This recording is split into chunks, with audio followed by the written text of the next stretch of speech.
much as people would love a one-size-fits-all solution, so much of it comes down to your relationship with your kid. So there are families where, based on the rapport and banter that they have, and based on the knowledge of their own kid, the most appropriate response might be to laugh at that. Be like, what are you on about, Joey? Of course you're not. That might be an appropriate response in one particular type of parent or child relationship. It could totally be the wrong move in another.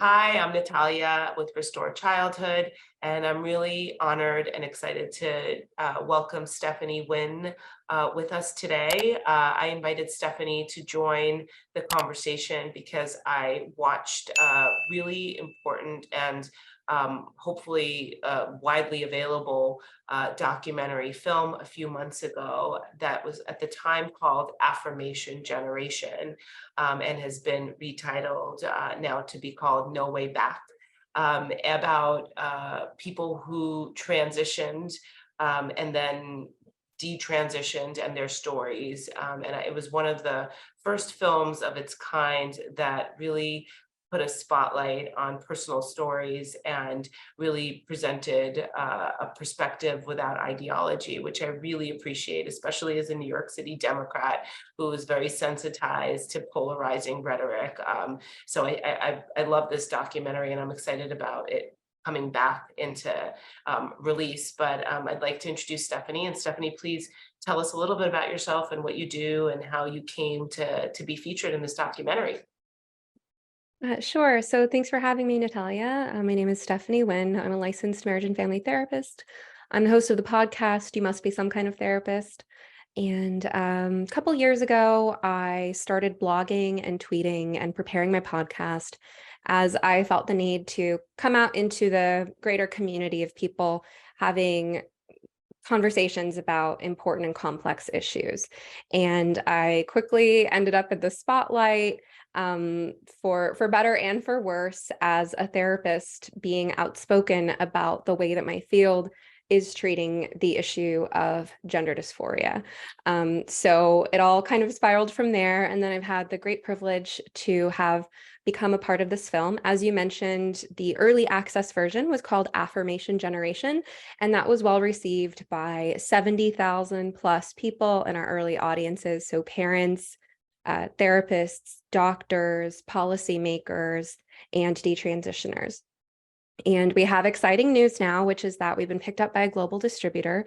And in partnership with that global distributor, we have changed the title of the final version of the film coming soon. So that title is No Way Back, The Reality of Gender-Affirming Care. And it's going to be in AMC theaters on June 21st, one day only. And then it's going to be available online around the world on a variety of platforms and on DVDs starting July 2nd. It's so exciting. I was hoping that the film would get wider distribution. I mean, I shared it with everyone I knew, and the people who watched it were really, their eyes were open. So can you talk a little bit about that film and who it features, and just a little bit about the history of making it or even joining the team? Sure. So the film features 5 detransitioners and 1 desister. So we have people might be familiar with these detransitioners from other platforms as well. I know I've interviewed some of them on my podcast. So we have Michelle, Kat, Abel, Joel, Joey, and Laura. Joey's a desister. She was a lesbian in the many decades ago who was witnessing these big pharma reps sort of trying to sell young people on testosterone in the lesbian community. So she has that perspective. And then all of our detransitioners are a little bit younger, but they did go through various types of so-called transition in early adulthood, and all faced medical complications and psychological regrets, and realized that there were underlying reasons that behind their reasons for feeling like they might be better off identifying as the opposite sex, and that these medical treatments did not, in fact, address those underlying reasons. In fact, they only felt worse in the long run. So we start with their stories. looking at their experiences in childhood, adolescence, what led them down this path of thinking that they were trans, and then the sort of mental and physical breakdown of how that all impacted them. And then from there, we kind of zoom out to, okay, how did we get here? And so that's where we bring in, experts like myself and other therapists, Sasha Ayad, Lisa Marciano, Stella O'Malley, looking at the psychological aspect of things. We bring in investigative journalists and reporters like Lisa Sellen Davis and Jennifer Bilek. We bring in doctors and pediatricians. So we have Dr. Julia Mason, Dr. Will Malone, Dr. Lisa Littman, who's a physician researcher who coined the term rapid onset gender dysphoria, and experts on suicide, and basically all the myths that are tangled up in this gender ideology that ended up putting these young people in this position. So again, we start with the most vulnerable people, share their stories, and then investigate the psychological and social and institutional dynamics that created the situation. It's done via remote and Zoom now. Many people that I speak to daily, I've never actually seen in person. Did you have an opportunity to meet these detransitioners and the people you were working with somewhere, during the course of filming? And can you talk a little bit about what that was like? So I was one of the people who was interviewed online. So we have a mixture of online and in-person interviews. So here in Portland, though, I do have a personal friendship with Camille Kiefel. She's a detransitioner who's known for her lawsuit against the gender-affirming therapists that ushered her along that path. So I've met her in person. But most of this work has truly been remote, which is a mixed blessing. It's really allowed for us to be able to accomplish a lot on an independent budget. And so Portland is also a very progressive community like in New York. And I know, people are constantly careful about what they say and how the subject is discussed in public. People kind of talked in hushed tones, even at the playground. I've been trying to be more outspoken without being alarmist, and just still kind of hold the middle ground, evidence-based medicine, this is what's happening. And people do listen. I think I've kind of been able to keep myself from being like considered like a right winger or whatever. Can you talk about how public you've been, in person in your community, and if you've had any blowback from friends or professionally for having appeared in this documentary and spoken out on behalf of detransitioners? Online, of course, I get such a mixture of harassment and accolades and everything in between. Mostly pretty polarized though. But here in person, I do feel a little nervous every now and then about, oh, what if one of these trans rights activists in Portland recognizes me and assaults me? Because not because I pose any actual threat to them. Of course I don't. I'm not a violent or hateful person, as I and people like me are frequently accused of being, but they're kind of steeped in this ideology that says that anyone who questions this path of affirmation is a threat to their existence. And then there's all of this really paranoid thinking. So it is something that I've worried about, but my experiences have been positive, actually. Well, almost entirely positive. So I have had the experience of going for let's say, a healing service at a local practitioner, and finding out when I arrived that they knew who I was and that they supported my work. And that was nice, because then it's like, I know that they wholeheartedly want to help me heal my physical health conditions. And so that's been nice.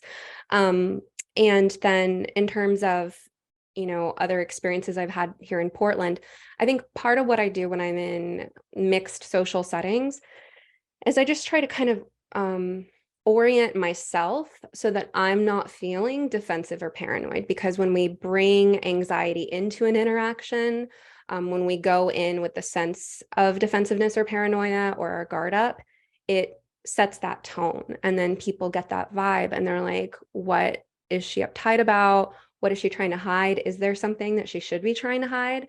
And so I try not to do that. I try to sort of behave non-defensively and just say things that we all considered very common sense 5 or 10 years ago that might be controversial in today's society, but I say them in a lighthearted way. So for an example, I was in a mixed social circumstance recently where I didn't know everyone or where they stood on various issues, but I knew a couple of people enough to make remarks about how ridiculous it is to see some of the things I was seeing in woke therapist Facebook groups a couple of years ago. Like, for example, that I relate this story just because it's so absurd.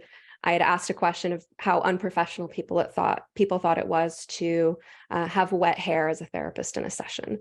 And that got labeled as white supremacy by these woke activists dogpiling on Facebook because my comment showed lack of regard for people with different hair texture. So I tell things like that in mixed company saying, isn't that ridiculous? If that's how hard you have to look for evidence of white supremacy, we should all be celebrating that white supremacy is over. It's officially a thing of the past if that's what you have to look for. So I think bringing that kind of levity to it, when I know at least one other person there is going to get it, helps kind of diffuse the tension, because then even if, and I'm not talking about gender ideology on the head, I'm talking about wokeness more generally when I say things like that, even if there are other people there who are the sort of people who go online and look to twist anything into an accusation of white supremacy, even if they are there, they're seeing, wow, I actually can't take for granted that everyone agrees with me. And there is a different perspective amongst people with whom 5 minutes ago I was laughing about a different subject before I realized that we disagreed on this one. So I just try to bring that attitude with me, but I also don't push things. But then I also had a recent circumstance where I was talking to someone who worked at my gym, and one thing led to another. And before we knew it, she was dropping hints about knowing that BLM was a scandal. And so I said, oh, so have you seen Candace Owens' documentary? And then, okay, she's a Daily Wire subscriber. So then you've seen What is a Woman? And then, by the end of the conversation, she's going to watch our film. So I do like to just kind of read the room and see what I can do to break the ice a little bit and take a risk here and there just to break that tension. And I do find in most of the situations where I do that, as long as I'm establishing some kind of rapport, I'm using my body language to signal friendliness, that most people are pretty open and they're grateful for that ice to be broken. I couldn't agree with you more. I think you're 100% right. Twitter and social media are a completely different experience. Although I'm perfectly comfortable blocking people who, use inflammatory language or just shut things down. I think that, we don't have to suffer because they attack us. So I don't feel bad about that. But I do think that in person, it's easy enough to feel people out and establish a rapport prior to kind of dropping a few breadcrumbs. And I have not had a bad experience yet, and I have not, I've not been quiet.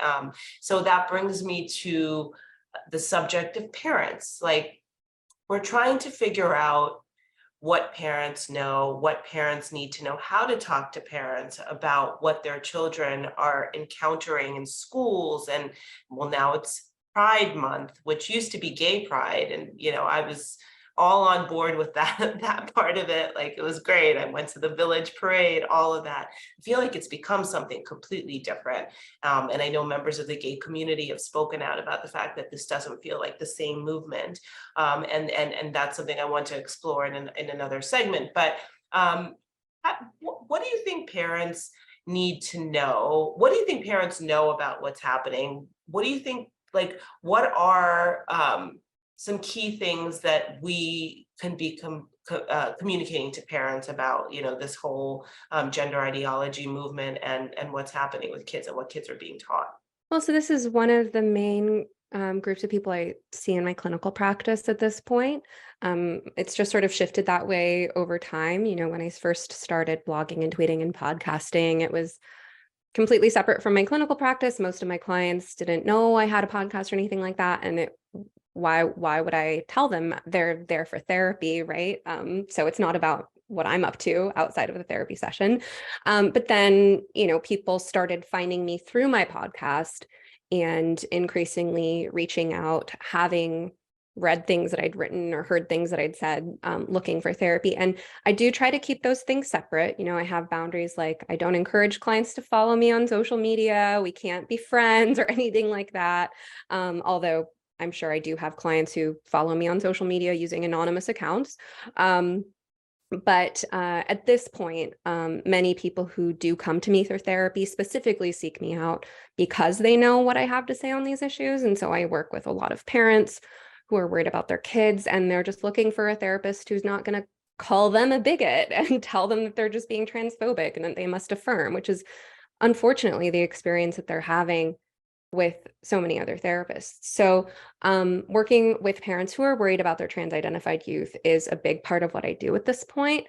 And of course, every family situation is unique, but one situation that I encounter a lot is parents sort of in a bewildered state reporting things that their kids said or did that sound so bizarre and so out of the blue and uncharacteristic of their kid, and then shutting down discussion, or running away, or just using a thought terminating cliche. And the parents are working so hard to try to understand it. And because I spend so much time talking to people about these issues, I'm able to say, that is what they're all saying. It's what they're being exposed to on Tumblr and TikTok and Discord servers and things like that. So a lot of parents just aren't aware of the influence of online culture in some of the bizarre things that their kids are saying. And I mean, bless these parents' hearts. They're trying so hard to understand. They want to ask questions like, well, how long have you been feeling this way? And they almost give it too much credit. And then they wonder why their kid is shutting down the conversation. It's like, well, because this isn't the child's own original thought. This isn't, the myth here is that kids have this kind of magical gendered soul, and that they've spent all this time really searching their feelings and getting to the bottom of things and figuring out who they are. And that when they come forward saying that they have this so-called gender identity, that it's the result of true soul searching. That's kind of the myth, right? And really what it is like, this is a normal adolescent identity development struggle taking place in a particular social environment that's giving them these predetermined maps for how to struggle with your identity and feelings and finding your place socially and looking for social acceptance and approval and protection and all those kind of things. And so I encourage parents to think about the role of the social environment and remember what it was like to be your own age and how you felt about your peers and how you felt about your budding sense of identity, and how you might feel about all of that if you were also in an environment that was very heavy on these ideas of social justice that can end up feeling really condemning for a lot of kids. Kids are basically being told that they're, if they're so-called cishet, and especially if they're white and middle class too, that they're basically responsible for like every awful thing that's ever happened in the history of humanity. And when you're just a vulnerable young person who's insecure and has maybe some problems of your own, you certainly don't want to feel like you carry that heavy burden of all of this responsibility, all of this weight, all the problems being your fault. You don't want to be the scapegoat. So of course you're looking for a way to be special and cool and protected and to take shelter in this kind of victim class. I just encourage parents to think about the social and psychological and developmental dynamics behind this, and maybe not give so much clout to the idea that this is really a conclusion your child has come to on their own. That is great. Take shelter in the victim class. I really like that. I think that's right. I just just heard Tim Scott on The View talking about the fact that, that the narrative that The View espouses is so damaging to the Black psyche, and it completely just discounts the fact that Black people have achieved so much over the past 50 years in favor of creating a perpetual victimhood, which is so damaging to these children's psyches. And I think that's exactly what you're saying right here. So say you're a parent and Joey comes to you and says, I don't think I'm a boy, I'm a girl. What do you tell these parents to do? What's next? Honestly, as much as people would love a one-size-fits-all solution, so much of it comes down to your relationship with your kid. That's So there are families where, based on the rapport and banter that they have, and based on the knowledge of their own kid, the most appropriate response might be to laugh at that. Be like, what are you on about, Joey? Of course you're not. That might be an appropriate response in one particular type of parent or child relationship. It could totally be the wrong move in another, right? So thinking about the attachment first, one of the best books on this is Hold On to Your Kids by, I believe it's Gabor Mate and Gordon Neufeld. The relationship is primary. So you don't want to end up alienating your kid, but you don't want to indulge and coddle them either. I would say buy yourself some time, because a lot of parents feel like a deer in the headlights when they're in that situation. And they end up maybe making things worse for themselves by acting from a state of panic. So when in doubt, if you don't feel like it's in your nature and in the nature of your relationship with your kid to have a quick response that feels honest to you, like I said, with some parents, it might be, the heck you are. right. What are you on about, right? That might be the right, but if it's not, then ask questions, but watch out for the questions that feed into the idea that this is really something your kid has put a lot of thought into. Because of course they have, but it's very socially mediated as well. Does that make sense? Yes, it makes great sense. I appreciate that. It's a great answer. Are there still any tomboys left in this world? I think there are a few. I mean, I feel like I've seen them. And it's tricky in Portland, Oregon, when I see kids that seem tomboyish or boys that seem girlish or anything like that, because I find myself almost in this kind of hypervigilant state where I'm like, is this a good sign that their parents, this girl, she's still going by her birth name. Nobody's calling her a he, but she's got her short hair and she's dressing androgynously. Like, as long as the parents are, endorsing that message that, sure, do whatever you want, but they're still treating their daughter as their daughter, then it's fine. But then I'm always kind of like on the lookout of like, are they on the verge of, just that moment that their daughter says, Mom, I'm a boy, and how would the family respond to that? I Yeah. do have a lot more. I'm speaking in generalities. I do have a lot more kind of uniquely customized guidance for families. It just really depends on the nature of the situation. We talked a little bit before we started recording about detransitioners and what they need and where they're accepted and who's helping them meet those needs. I mean, I personally am interested in GLAD and GLISTEN and organizations like that who claim to be so inclusive and respectful of all sorts of people, whether they're, equally receptive to people who've, detransitioned. Are you can you share any organizations or, what detransitioners need and where they're getting it?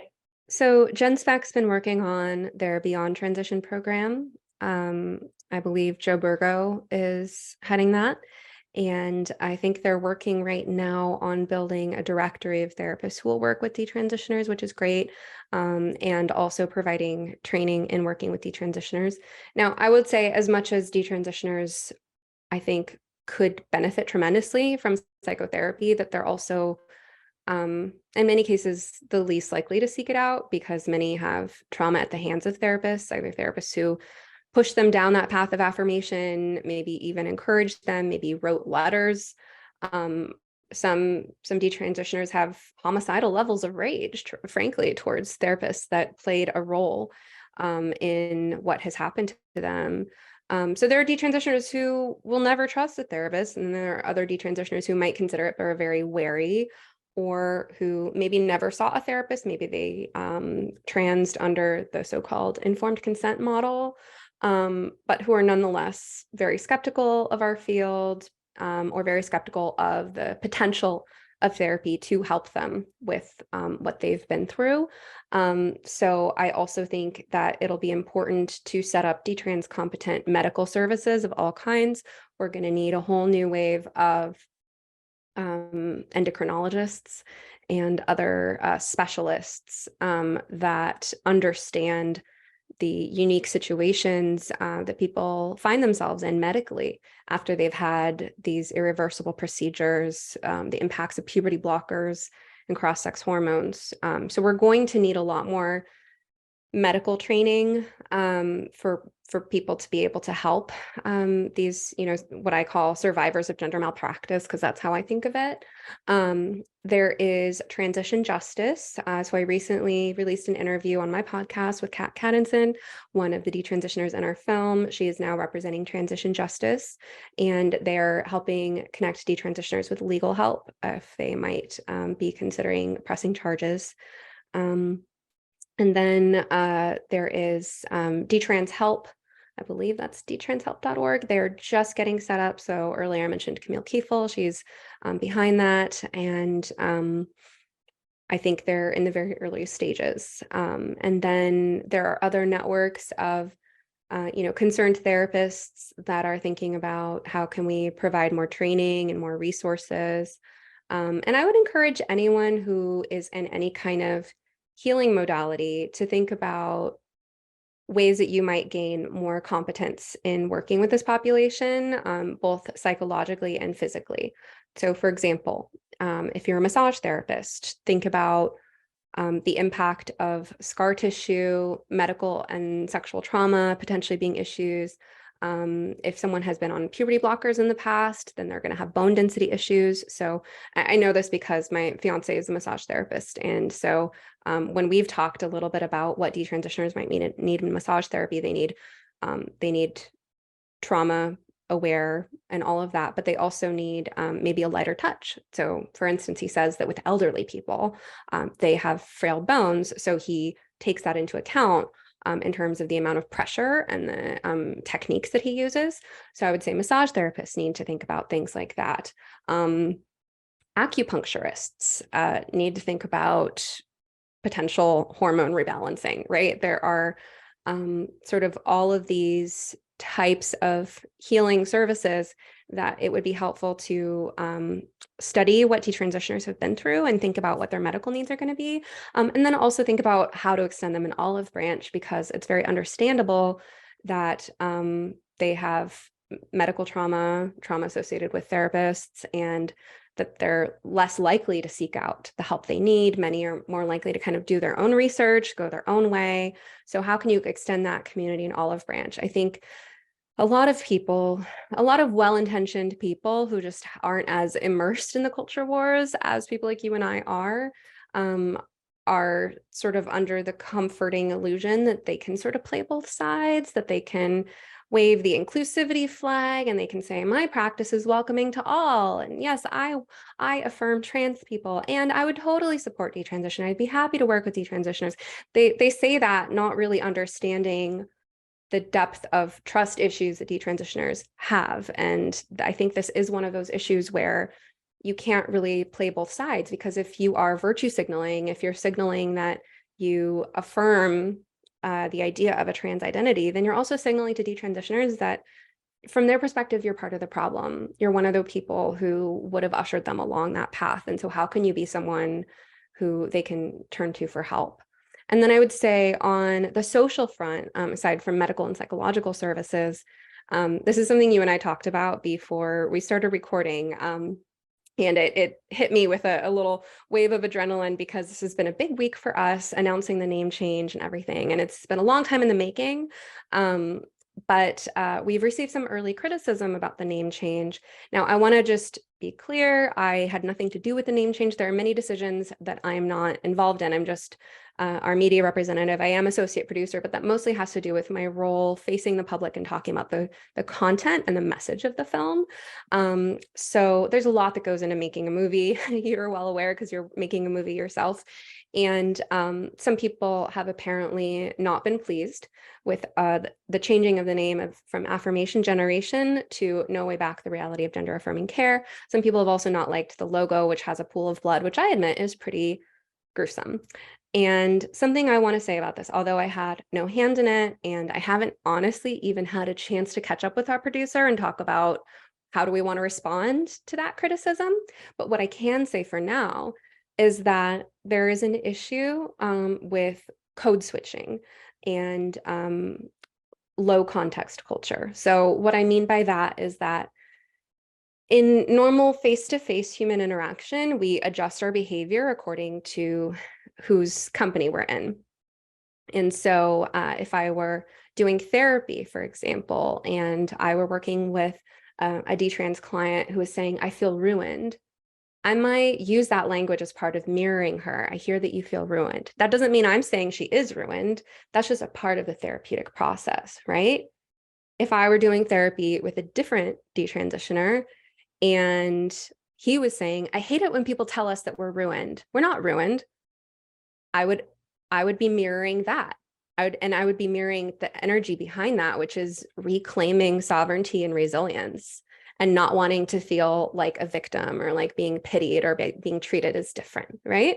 So I'm code switching in my role as therapist, depending on the nature of the client and my relationship with that client. Same thing at a dinner party, right? If I'm out to dinner with someone who's been through this medical trauma in a dinner party, I'm not going to be like, hey, while we're here in front of all these people, why don't we talk about your worst fears? Like we adjust our behaviors, right? The level of formality, our sense of what's appropriate, our sense of what kind of humor is appropriate to use, all of that is stuff that we adjust to our environment. Now, people on the autism spectrum have a harder time with that. And we know that many people who've gone down the trans path and the detrans path are on the autism spectrum. And online is a very low context culture. So I think part of the issue with the name change is that there are really different messages that are appropriate to send to different audiences. And that doesn't mean that there's any dishonesty. It just means that we adjust what's appropriate based on our audience and the context. So if we were making a film about detransitioners for detransitioners, it would be, of course, very compassionate, which we strive to do with this film as well. But the messaging would be about hope and resilience and recovery, right? The messaging of that film wouldn't be to drive home the point of, look at everything that you've been through. Isn't it so awful? Like, who needs that? That's not helpful, right? But with our film, we're really trying to reach a broad audience. And so we recognize that that does create a dilemma because it is important for the general public to wake up to the severity of what these people have been through. We need doctors and parents and therapists and lawmakers to understand that, the title of Abigail Schreier's book, this is irreversible damage. So that name, No Way Back, the Reality of Gender-Affirming Care, it does kind of hone in on this is really serious, right? And that tone, I think, it makes sense that that tone would rub detransitioners the wrong way if they're in the process of reclaiming their sovereignty and their resilience and wanting to be told that they're not damaged goods. Like, I totally get that. And I think that's sort of a delicate balance to strike because we really do aim to be empathetic and certainly not to re-traumatize our own participants. That's the last thing we want. At the same time, we're trying to reach a broader audience because we want to put this stuff to an end. We don't want more people to go through this. So it is a delicate balance. I think even detransitioners struggle. I've witnessed many struggle maintaining that balance for themselves between how much do I talk about what I've been through, in what contexts, and when do I need to pull back and focus on other things or give myself some privacy. Mhm. No, I think you're right. And ultimately, if the means, the means could justify the end. Like if we can get this to as broad an audience as possible and wake people up, I think everyone will probably agree that it was worth it. And it's complicated. I mean, I know that in the production and distribution of a film, any film, there are a lot of cooks in the kitchen and a lot of factors to consider. And oftentimes the filmmaker doesn't have that broad vantage point. There's a distributor who knows how to get it to as many people and get as many eyeballs as possible. So I certainly understand the complexity of the issue. I mean, I've been interviewed in many newspaper articles where by the time I see the headline, I'm like, that's not what the article was about. And sometimes they're willing to change it. Sometimes, the hands are tied or they're just completely unwilling to. And that's something you have to, just kind of deal with. And in fact, the journalist is usually not the one who's writing the headline. So I think that's a comparison that can be made. And I'm sure that if it's explained in that fashion, people might understand that decision better. And I'm so glad you brought that up because it is such a game of telephone. Even I've found with the most sympathetic news outlets, the people who are really on our side, my message ends up getting distorted. I'm frequently called a doctor. I'm not a doctor. I've never claimed to be a doctor. I am a licensed marriage and family therapist. It's a type of master's level clinician. I have a master's degree, not a doctorate, but people call me doctor and they're on our side, right? So it's just things get lost in translation, and I appreciate your understanding of that complexity. Yeah, and most people only read headlines. I mean, the reality is headlines now tell the entire story for the most part. So it's, that's why they're so charged too. So yeah. But anyway, I know we're out of time. I really, really enjoyed speaking with you. I can't wait to see the next cut of the documentary. I was hoping to rewatch it again prior to this and saw that it had been taken off, but I think that's great as long as we get as many people watching and talking about this as possible. And one of the goals of Restore Childhood is to get people talking about things without fear or consequences. Tomorrow, I'll be speaking to a young man who has started a debate organization that's kind of rivaling the high school debate organization that's also been taken over, and where kids feel like they have to be, only single viewed or they get canceled. Like, we cannot have a world in which things cannot be discussed. To me, like, the upstream solution for all of this is for people to feel comfortable talking at length. Not in Twitter, 140 character sound bites, but at length about things. It's very hard to cancel people if you actually sit down or stand up and have a conversation with them at the playground. I think the town square is very, very important. So thank you for your time and good luck. And thanks for supporting all these wonderful, vulnerable people that are very lucky to have you. Thanks for having me, Natalia. So let me just tell people where they can go. Our new website is nowaybackfilm.com. We've kept the same social media handles. So on Twitter, it's at 2022 Affirmation. On Instagram, it's at Affirmation Generation. And then for me, Stephanie Winn, I'm at sometherapist.com, at sometherapist on Instagram, Twitter, YouTube, and my podcast, You Must Be Some Kind of Therapist, can be found anywhere podcasts are found. Great. Thank you so much, Stephanie. Thanks. It's been a pleasure.